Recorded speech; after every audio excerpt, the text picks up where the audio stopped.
So I just wanted to come in and speak with all of you.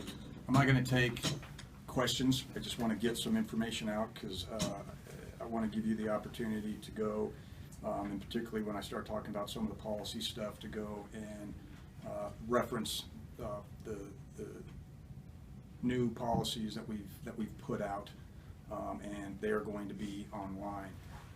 I'm going to compile the policies from the old manual.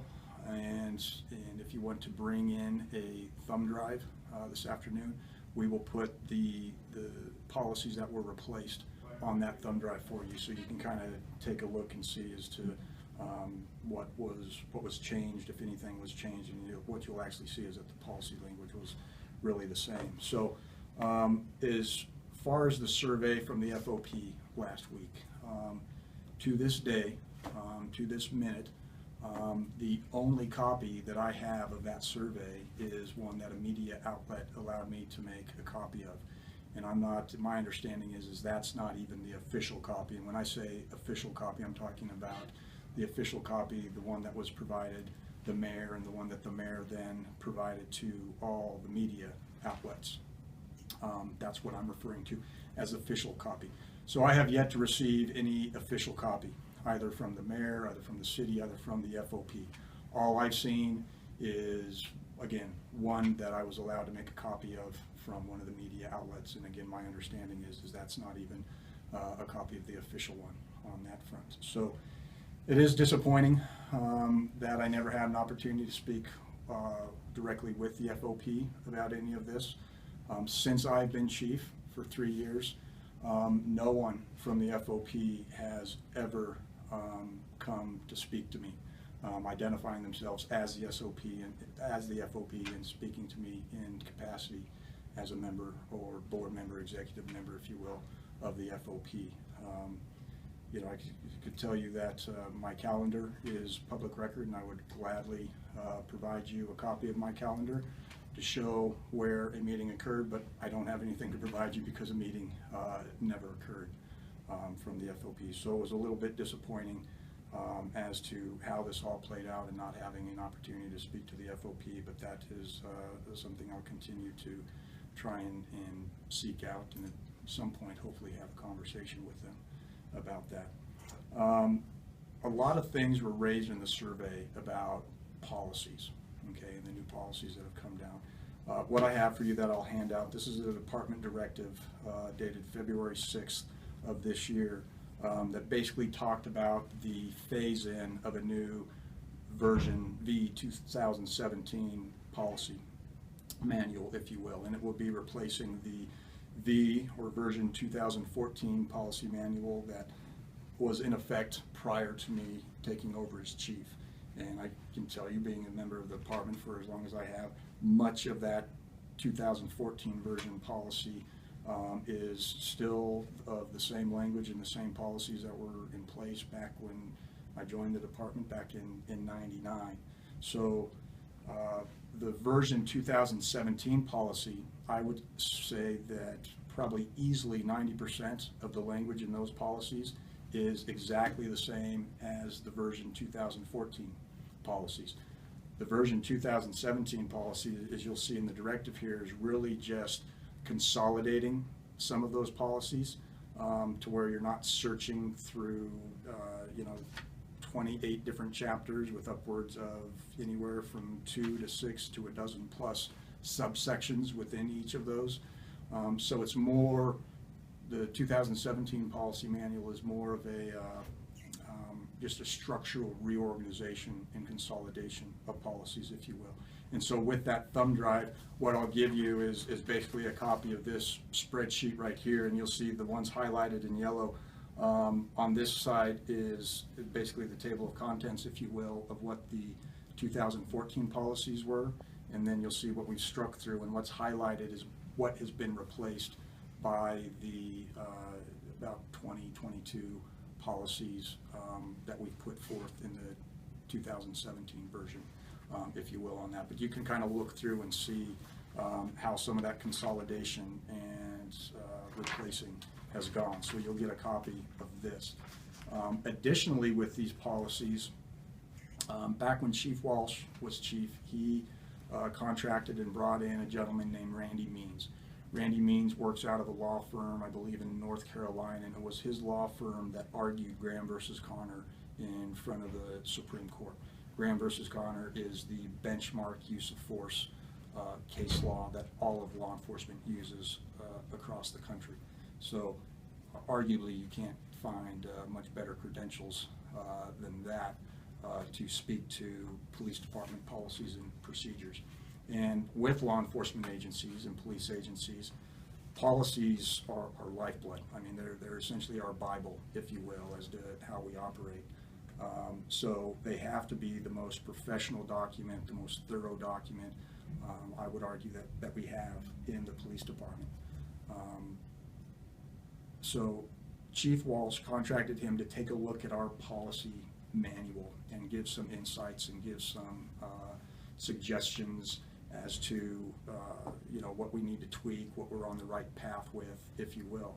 Subsequent to that, WARM, the Wyoming Association of Risk Managers, then contracted Randy Means and his law firm to come up with a model policy for anyone in Wyoming to use, but primarily the primary agencies that WARM represents. So Randy Means did that. He put together a model policy, he just called it WPD, Wyoming PD. And as you can see, I've put 2 pages on the front and on the back, but you can see how thick that policy manual is. Honestly, a lot of it is the same language that was in our 2014 policies. But one of the big things that I liked about it is I liked how he structured and organized that model policy manual, and I wanted to take and use that and again merge ours over into that, what I felt was a better structural organizational piece to it. There were some new components to it that were not in our previous policies, one of which that was brought up several times within the survey was the discipline matrix. And the biggest thing, and when I read through that survey, and what I realized is that there is likely a profound misunderstanding of the discipline matrix. It is not a standalone document. It is a complement or a supplement. It is an appendix, if you will, that basically just kind of, and you'll see, because you'll be able to pull it up online when we get those posted on there this afternoon. It's just kind of a bulletized matrix, if you will, of accountability categories and what the presumptive midpoint or starting point is if someone were to violate the accountability portion there, and a disciplinary action was need to be taken. And the point of having that in there, because Randy Means actually came out and met with the departments when this was put forward, and he spoke about it,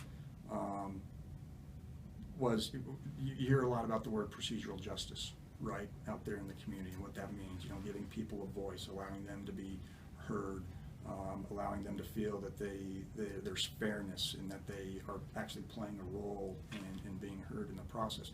Well, you have procedural justice with inside the department as well, where the employees have to feel there's fairness with how things are applied within the department. Well, the discipline matrix helps provide that, okay, or that matrix helps provide that, because it gives that presumptive starting point for various levels of accountability, if you will. And that prevents, employee A from having the appearance of being disciplined in a very minor way for an infraction, and employee B later on down the line for the exact same infraction maybe being addressed or having action taken against them in a much harsher capacity. Where's the fairness component in there? So that's what that matrix provides. And again, you'll be able to take a look at it. You'll be able to read through it, exactly how that is constructed.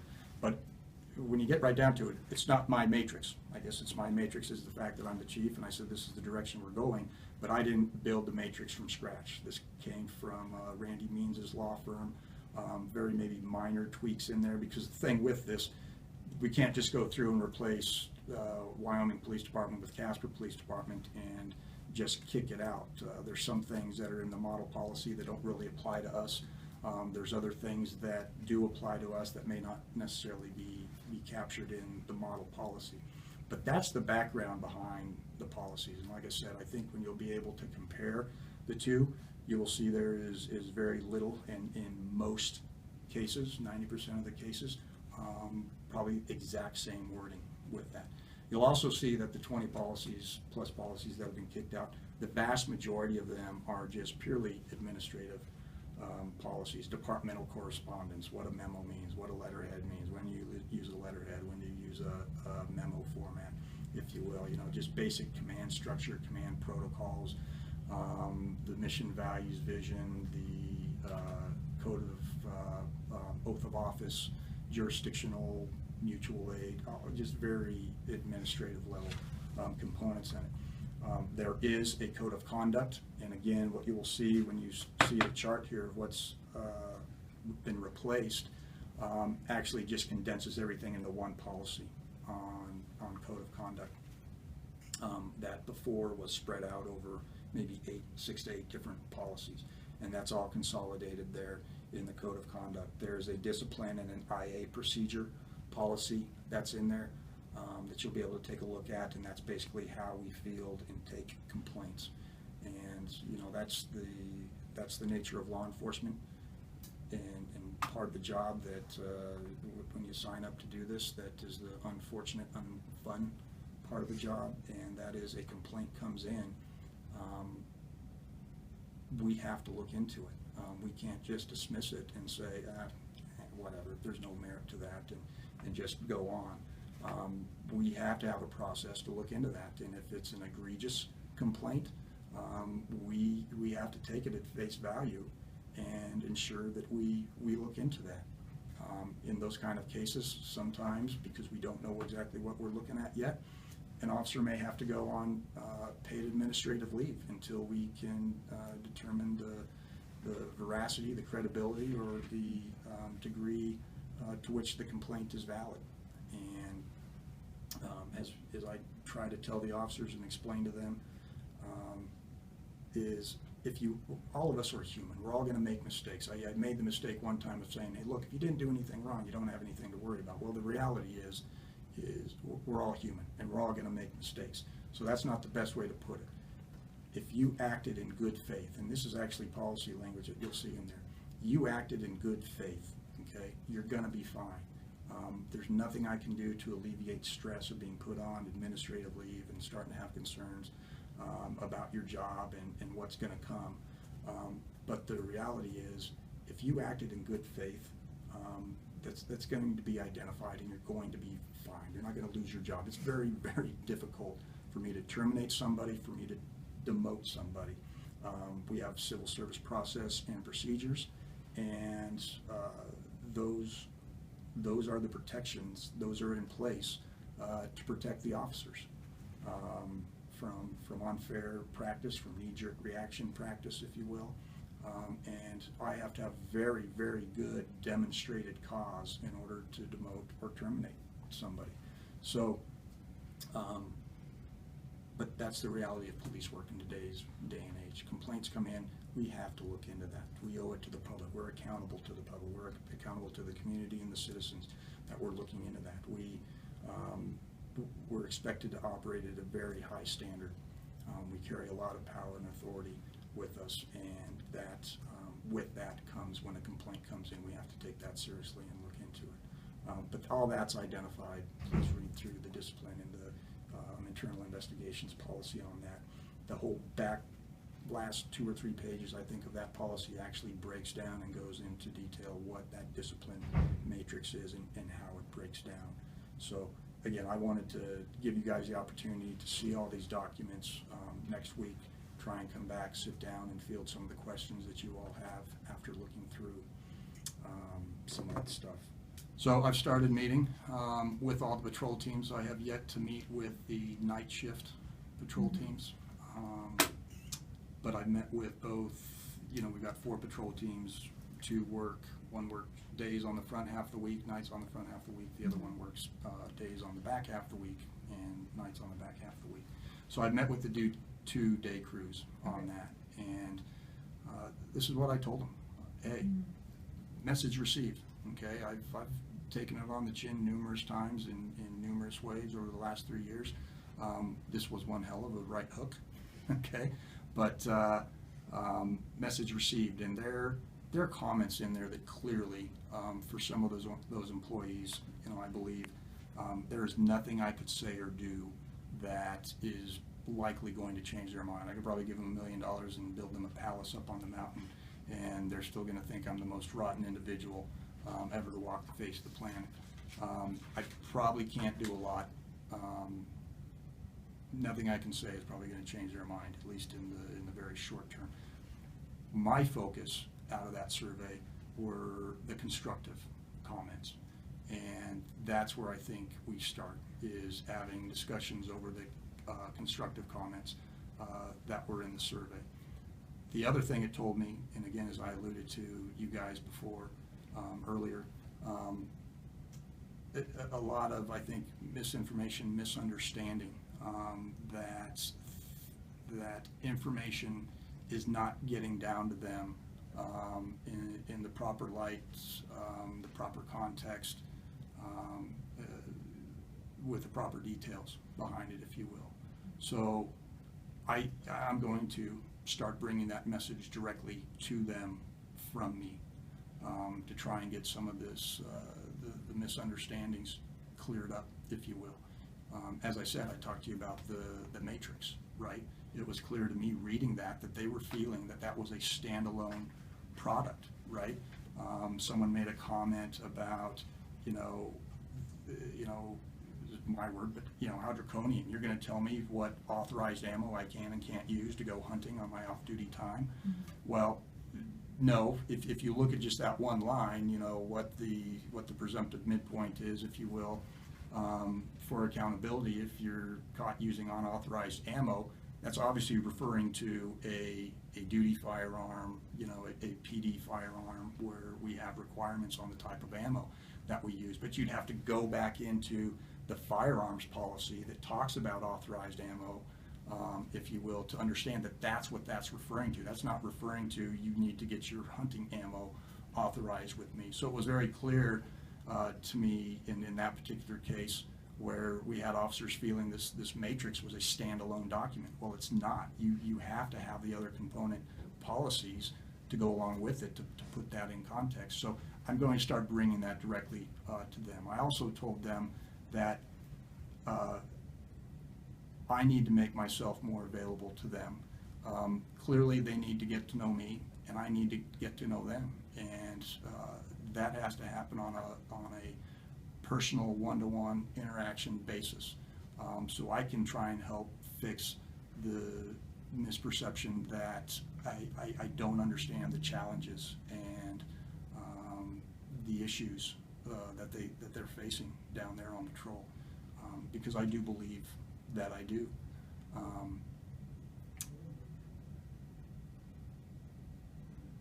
Sorry, when you're talking about them, are you talking about patrol? Largely patrol. Okay. Largely patrol. Because I think if you look at a lot of comments, I can tell, are coming out of the patrol teams, if you will. Detectives have their own challenges. Obviously, I've been a little bit more directly engaged to a certain degree with them in light of some of the concerns surrounding our investigations, particularly in the areas of sexual assaults, right? But even there, okay, it really just comes down to, across this entire department, I'm going to have to reprioritize, my calendar, if you will, to get myself out there to do much more one-to-one interaction with all of them. Because I think it's a matter of us just them being able to get to know me, and vice versa, being able to relate to them. And I think to a certain degree in every organization,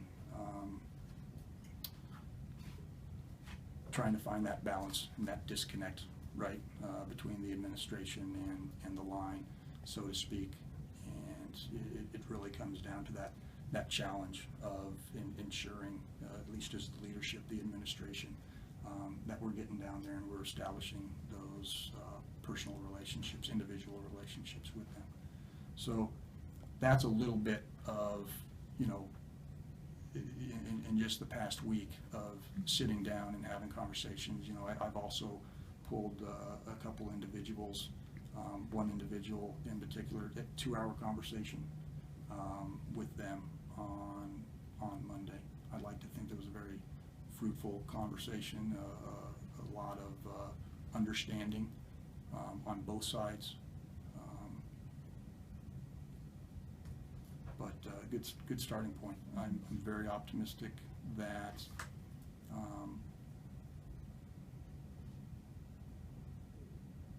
good change can come out of this, and we'll come out on the backside a much stronger organization. Obviously, I believe it's on the agenda for next Tuesday, the comprehensive review, and that will be approved by council, and we'll be able to start get the ball rolling on that and get the independent assessment and review come in. I'm optimistic we will get very good feedback out of that. We'll get feedback as to we're on the right track in a lot of respects, and I think we'll get good feedback on things we need to tweak and improve upon. Again, across the organization, I think I talked to you guys about kind of the 3 big areas. Well, 2 big areas, our internal business practices and how we're doing things, and then our external business practices, how we're doing things on the enforcement front out there in the community, if you will. When you said constructive comments, what do you mean by that? Are there like specific ones you can think of?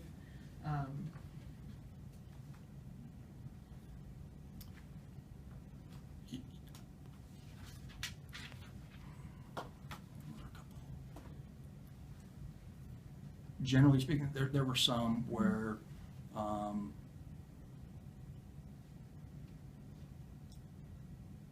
I want certain comments, you know, where, you know, when I went through and I'm annotating things and circling things, and I'm actually starring and writing constructive down in a copy, you know, I'm thinking of, I want to find out a little bit more about this, what their concern is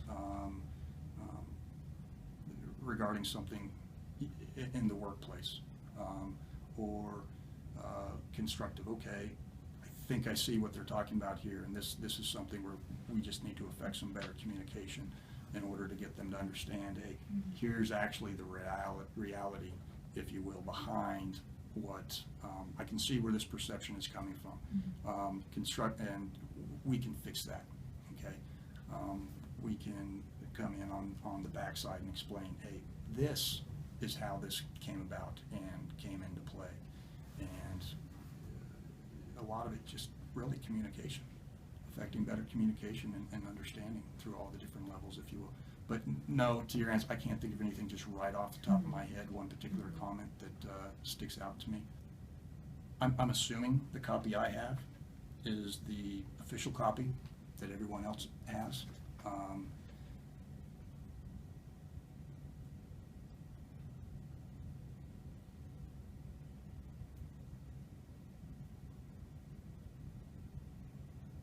You know, I have to be careful about commenting on that.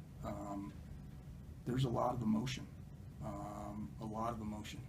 in that, and I try to pick and choose my words carefully, because I don't want to. I want to take it at face value. I don't want to alienate anybody.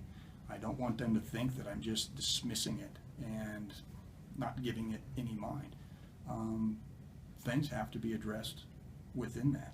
So, and as I said before, one of the first things when I sat down was, you know, with the patrol teams. Clearly, I mean, you look at some of those comments in there, I'm not sure I'm going to change those individuals' minds, but I want to focus on, in that survey, I want to focus on the constructive pieces. I want to focus on the things that I know that we can come in and fix with better communication. And I want to focus on how do we mend. We start there, but then how do we mend? Because I can say what did happen is the department is very divided right now. There's employees in the department here that are not happy with how that played out. And you know, the big challenge for us is going to be moving forward and mending that so we don't have a fractured department between those two camps, if you will. But I take the survey for the constructive and concerning issues and topics that were raised in there, and that's where I'm going to focus on. That's what I'm going to give ear to, and try to move forward, start the mending process, and at the same time take the immediate action to fix the communication gaps. What are the two camps? Well, clearly the camps that are very, very unhappy with how things are here, or how they perceive things here in the department, and the camp of officers that refused and did not want to take the survey, did not feel it was right or appropriate in the manner in which it was conducted, and are happy here, because we do have officers that are happy here. That's, you know, you had some of those in the survey actually reflect that. How many people are employed by the Casper Police Department? We are authorized 144. That includes a couple part-time, and we are down a total of 9 right now. I think 5 sworn positions and 4 non-sworn positions, and that's including the Public Safety Communications Center.